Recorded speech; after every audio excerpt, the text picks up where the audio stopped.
Recently, I decided to change my GoPro Hero 7 with Osmo Action 4. And in this video now, I'm gonna tell you everything. First, why I decided to change it. Then I'm gonna play you a video with the footage that I filmed with the new camera. And of course, I'm gonna show you the helmet setup that I have. And everything with a lot of details. So if you have nothing to do, grab your favorite drink and stay with me.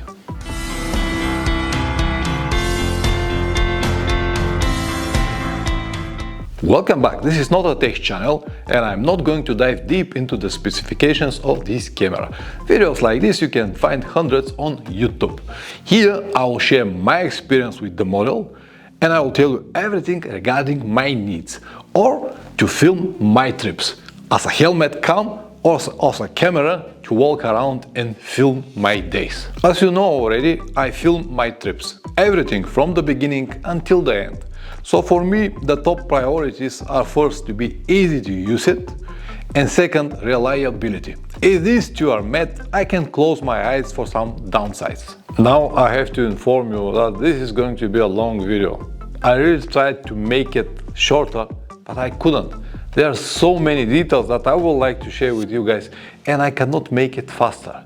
Alright, straight to the first question. Why I decided to move from GoPro to DJI? Many reasons, but the first is my GoPro was already very old, I think around 6 or 7 years old. And even the buttons are already worn out from a lot of use. Many presses, many turn on and turn offs. And also, I never liked the idea of this big and bulky camera in front of your helmet. I never really liked the design of GoPro cameras. I prefer to have something more simple, maybe on the side with one big physical button, but there are no alternatives, and GoPro got really great quality, and that's why I use it for many years. When I checked the new versions, GoPro 11 or 12, they were a bit bigger. When I include the media mode, which I definitely will if I want to have audio on my footage, the size becomes even bigger. Then I realized that I will need to buy an extra batteries as well, and the price was going up and up. The second reason was that I had many problems with this camera. None of them was something significant, but all of them were very annoying. It is overheating very often or freeze stuck on some stage, and when it's happening, especially when I write, I need to stop, remove the battery, plug it again. Sometimes I have a full charge battery, but it shows zero battery. So I remove it, plug it again, and it shows again full battery. And many more small like this, but as I said, they were very annoying. The third and maybe the main reason why I decided to move from GoPro to DJI is because of the constant audio problems that I have had during the years. First of all, if you want to have an external microphone with your GoPro, you have to buy one of their adapters, this one. It's big and bulky and costs around 70 euros. And because of that adapter, I need to have this big case with me. So this big case actually holds my camera and the adapter underneath, and then I can plug it in my camera and use it. Without it, I cannot have a 3.5mm microphone into my helmet. And during the years, I bought 3 of these adapters, and 2 of them already failed. The third one I bought when I came back from Magadan now, and still working, but for how long, I cannot say. Usually they last around 2 years. And after that, they start to making problems. Sometimes they just doesn't work and you don't know when, until finally they completely stop working. So that's why I decided that I have to find another solution, maybe another brand, to have trouble-free experience. This DJI camera was on my radar for a long time, but thanks to one of my followers, Ismo from Finland, I had the chance to see it closely and to listen about his experience with the brand and this model particularly. So after that, I decided that maybe it's going to be good alternative for everything that I do. So Ismo, if you watch this, thank you very much. I'm very pleased with the new camera. The price was about the same as a GoPro 11 or 12. But because I needed to buy extra batteries, because the batteries that I got from my Hero 7, they do not match with Hero 11 or 12, I need to buy extra batteries, at least 3 of them. And one in the camera, there will be 4 batteries. And for these 4 batteries, I need to buy some kind of charging station.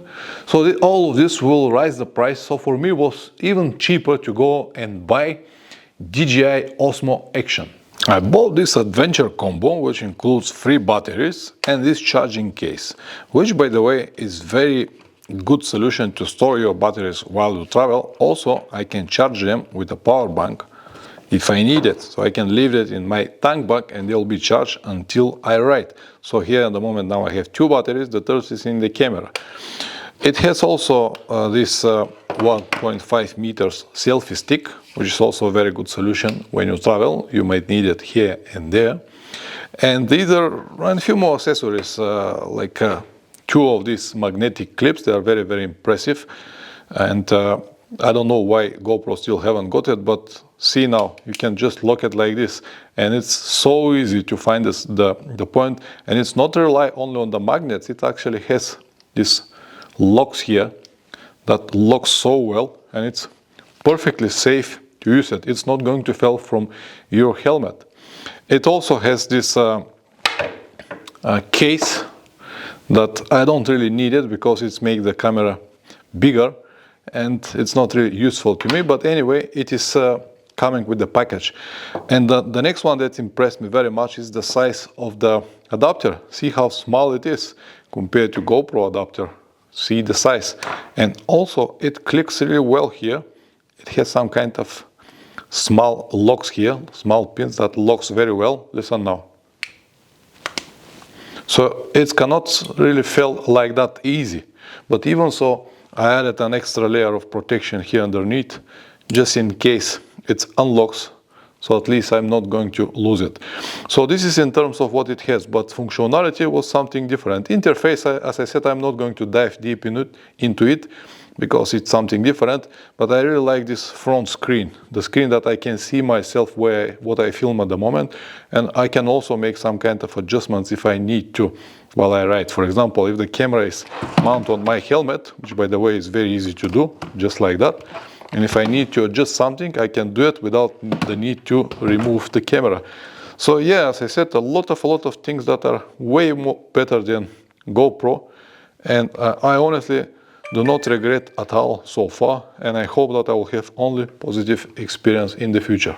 Now, for your information, there are so many videos on YouTube that will tell you that you can use one of these Type-C cables, connect your Rode wireless microphone directly to the camera, and it will work. And they will say that you don't need this adapter or this cable, but honestly guys, I tried, it works once and the next time it doesn't work.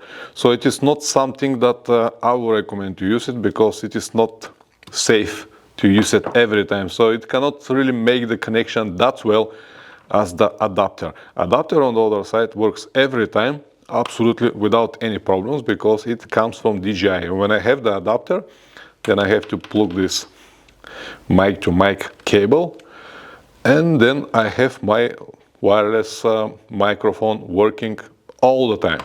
And by the way, if you're wondering what is this here on the top, this is my Bulgarian improvisation for this hot shoe or whatever the name is, because without it I have no options to mount my microphone on the top.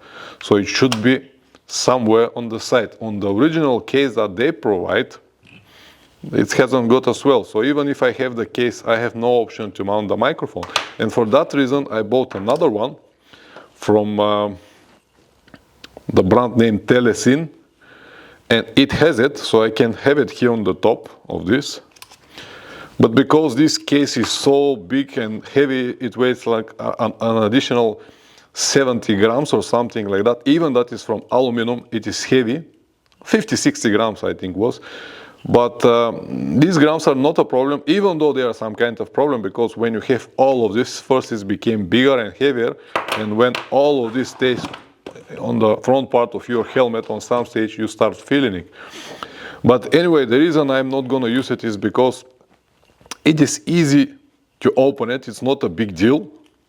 You can just open it like that and put the camera, but every time when I need to open this hatch here and remove the battery, I need to take it out from the case.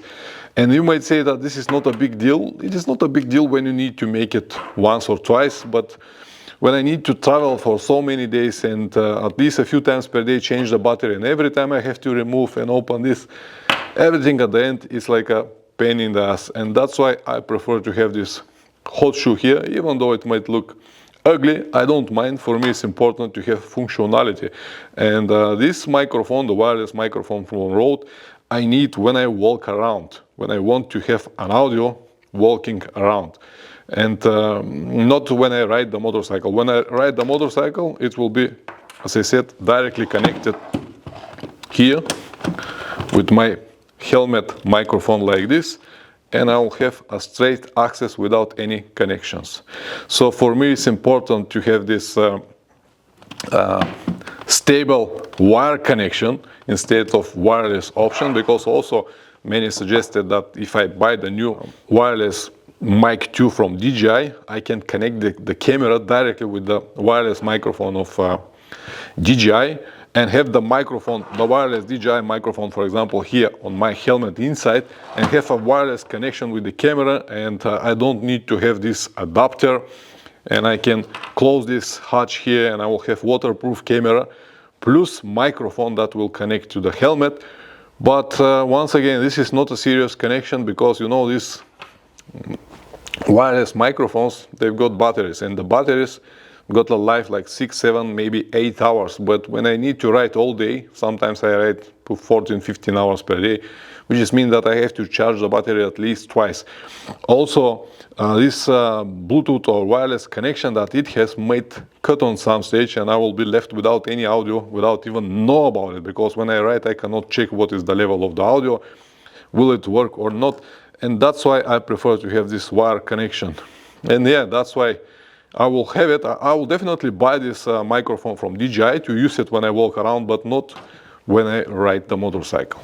The mount that I use on my helmet I bought from AliExpress. It's very cheap, costs like $10–15, something like that.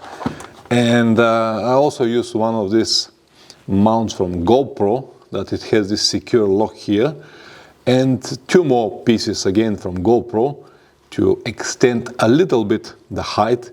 And on the top of that I mount the locking mechanism from DJI, and all of this goes like this on my helmet, and then I can secure it with this rubber lock here, and this is where the camera goes, like that.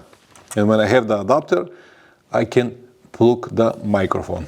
Once again, you can see it, how it looks like, and the reason I use normal bolts instead of these screw thumbs from GoPro is because you see how bigger they are, and if I have 2 here, there will be even more weight. And also now I adjust the proper angle of the camera, and I don't want to move it accidentally. If I have one of these screws, sometimes I will untighten it and I can move the angle.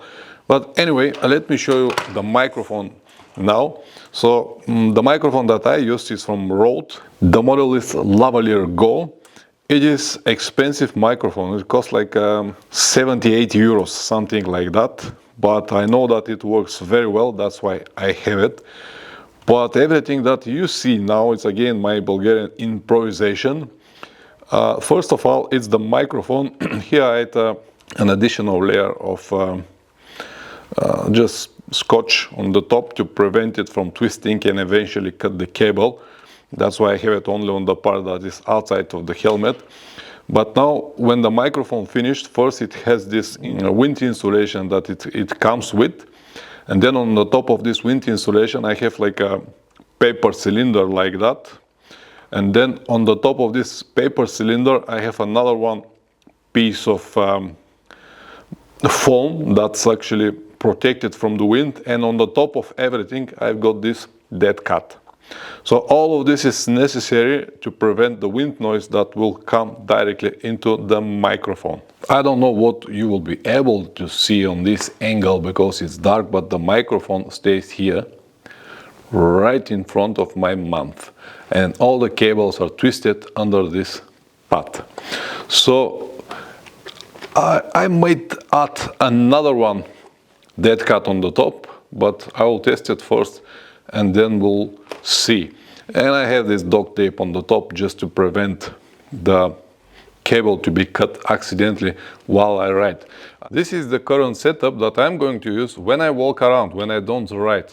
And once again, you can see how useful is the front screen. I can see what is going on, and also this green line on the top is showing that the microphone is connected and working. So I will have indication to see all the time, monitoring it and see is the audio all right. And this is how the footage will look like when I walk around. Once again, this front screen is really useful to see exactly what I film at the moment. And the audio, I believe, is going to be good. And the reason why I use this wireless microphone instead of some kind of shotgun microphone is because when I want to point a specific direction, I want to be heard. If I have a shotgun microphone, it will work only if I point the camera to me. But with this setup now, I can have good audio. It doesn't matter where I point the camera, and this is what I prefer. And of course, wireless connection is always better, because if you have cable, it's a problem. I had cables before on my trips, and I cut I don't know how many cables, probably around 5 of them, and each one of these cable microphones, they are like 3 meters long, and they're all expensive. Once again, I understand that this is not a pretty setup, so you can see it, but this is the only setup that I found that works at the moment. Two possible downsides. First is that the camera is already not waterproof because of the microphone, because of the adapter. But I already told you about the solution, this wireless connection. I don't trust on it. And the second is this cable here. It might be a problem because most of the time I like to turn on the camera with left hand, but we'll see when I test it. So let's finally go out, ride it and test it, and then I will come back here again and continue the video. Alright, the idea first is to see how easy or difficult it is to turn it on and off with the gloves, and how it will be if I use it in a normal everyday situation, like this. Go around the bike. Now I have a wide field of view. I'm gonna change it after a while, but this is what I usually use when I ride. And when I'm walking around, I'm gonna use standard, which is a little bit more narrow. But the main idea is to test the microphone. Of course, the quality of the video as well, but I know that it is not going to be different than GoPro, at least not much big difference. Here now, riding against the sun, I can see what is the dynamic range of this camera.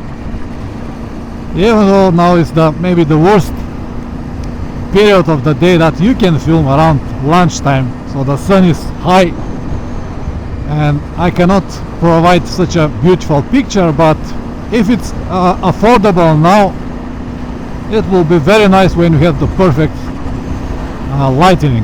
So for me it's important to see how it will work in any kind of conditions, because when you travel you cannot control the light, you cannot have the perfect setup as many suggested, to have ISO lower or to have different options. No, I keep everything on automatic, because when you ride you're changing the light.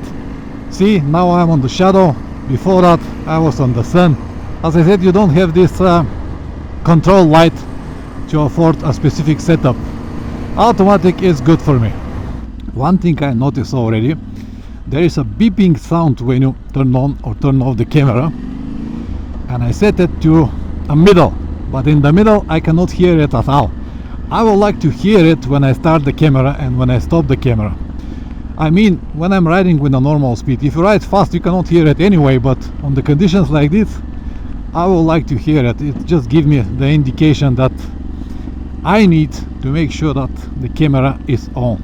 Also important with this microphone setup is to hear how noticeable the engine noise is, because now I have all of these dead cuts on it to minimize the wind, but I don't want to cut all the noise from the engine, for example.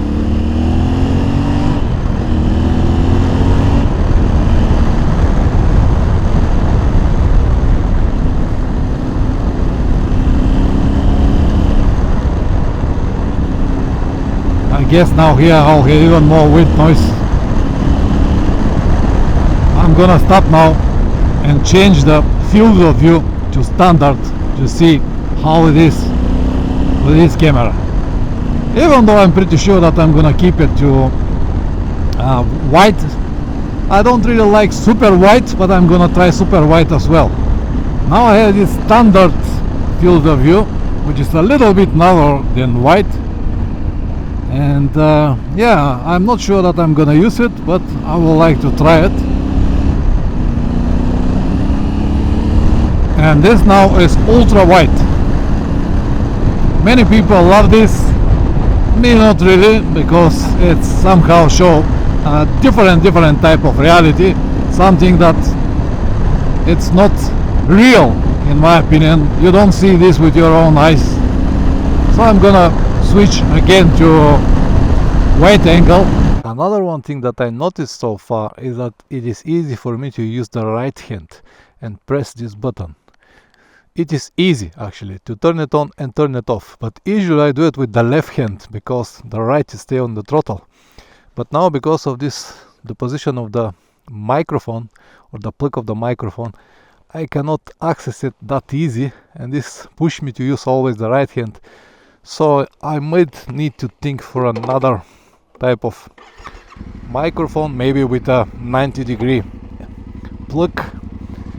We'll see. It is not a problem for now, but it is something that might be a problem in the future, because if my right hand is busy, if I like to turn it off with the left, I can do it. I just need to learn how to do it. We'll see. So now I'm back to the wide field of view, the one that I'm gonna use while I ride. When I walk around, I always use normal, which is not twisting the angles or distort the angles. And of course I would like to test it in some kind of bumpy roads.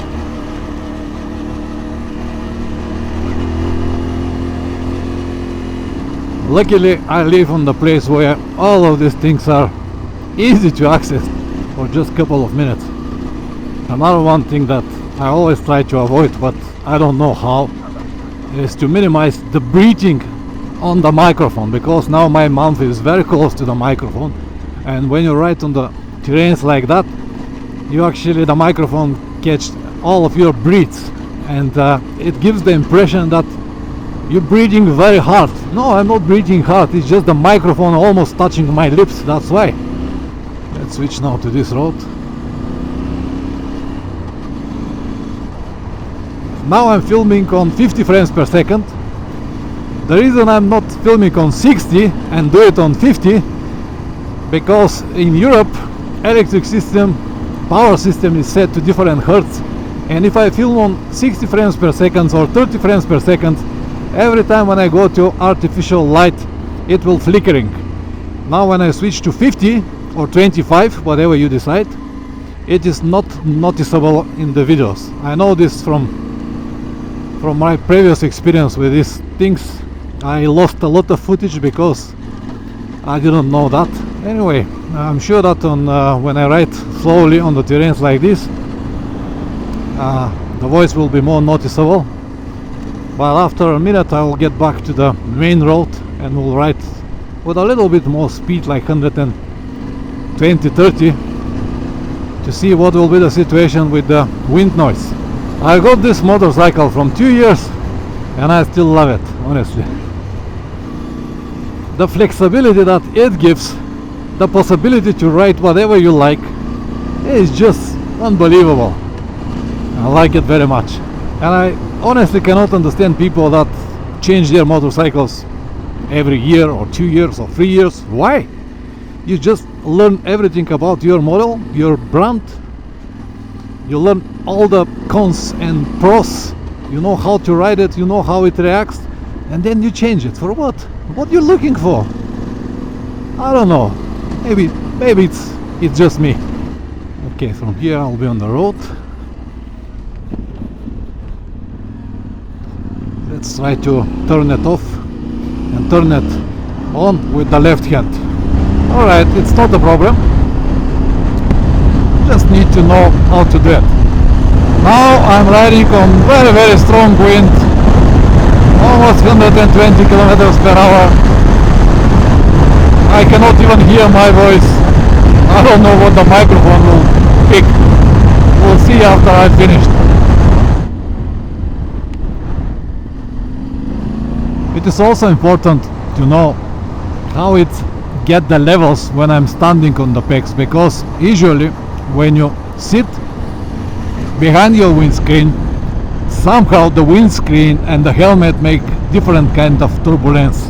When I stand, it's supposed to be windier, but in many situations it is quiet even when I stand on the pegs.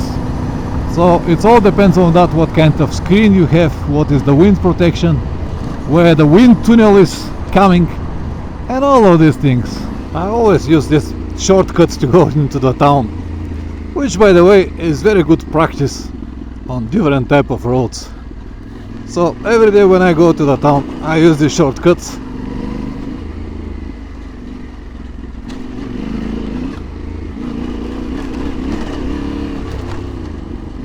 It saves me a lot of time, and also, as I said, it's a practice on this, how my motorcycle behave on bad roads, dirt roads, gravel roads, construction works, potholes, and so on and so on. And of course the final test. I'm sure that around the town it will be alright. Even if I don't have the microphone, the camera will pick up my voice when I'm standing on the traffic lights with open visor. But it is completely different story when you start riding, when you have a wind noise and more like this.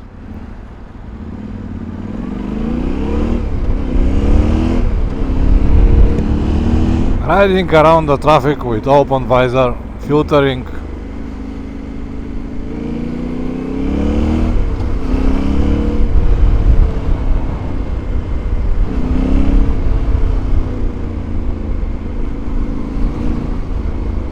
The stabilization that I use is the one that is by default rock steady, and I don't think that I will ever need anything else for my type of videos.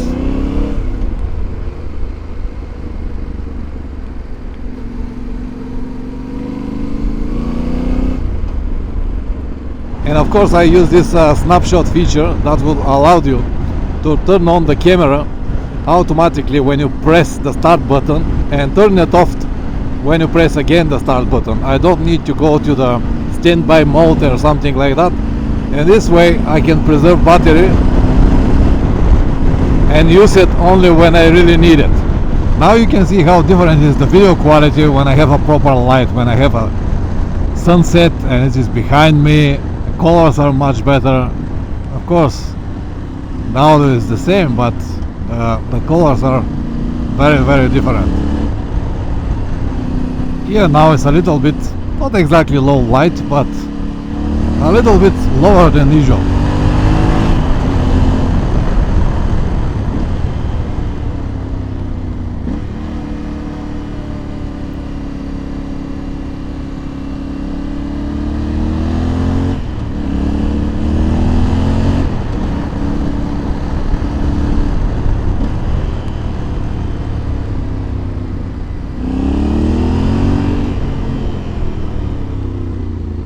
I'm very curious about the engine sound here when I have this acoustic everywhere around.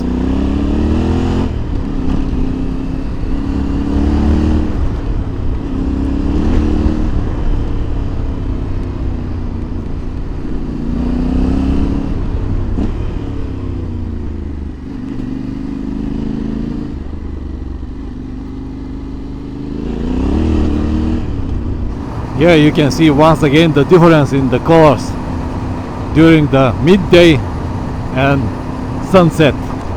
Everything is so much better. So if you really want to make a nice scenic cinematic video, you have to use early morning or later in the evening hours.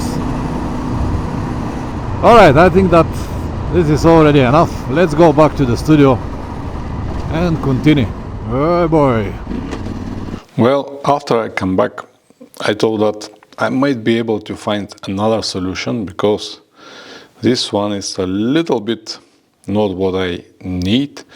So I came again to this telecine case, took the grinder and removed one part from it. The part that was staying here and that was actually blocking the access to the battery gate.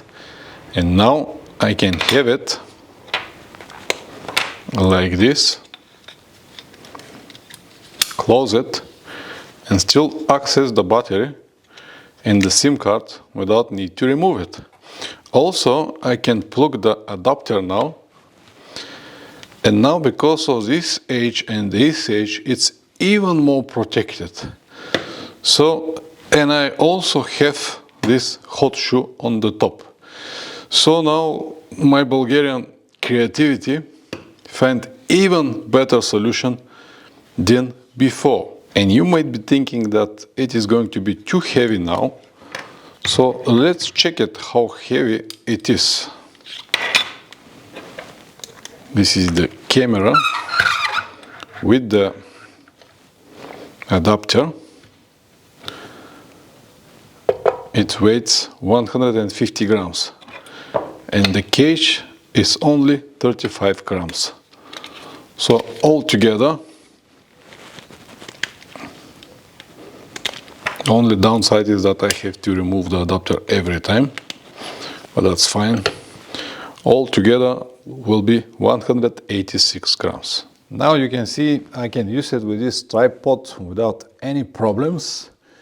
And the access here to the start button, it's a little bit limited, but because I will use this when I walk around and I won't have any gloves, it will be alright. Also, I can move it from here and use this side hot shoe, and it will be perfectly fine. Well guys, I told you that it's going to be a long video. I really tried to make it shorter, but I couldn't. I didn't want to remove each one of these parts because, in my opinion, all the details are important, and if I remove a section from the video here or there, you might not get the whole idea.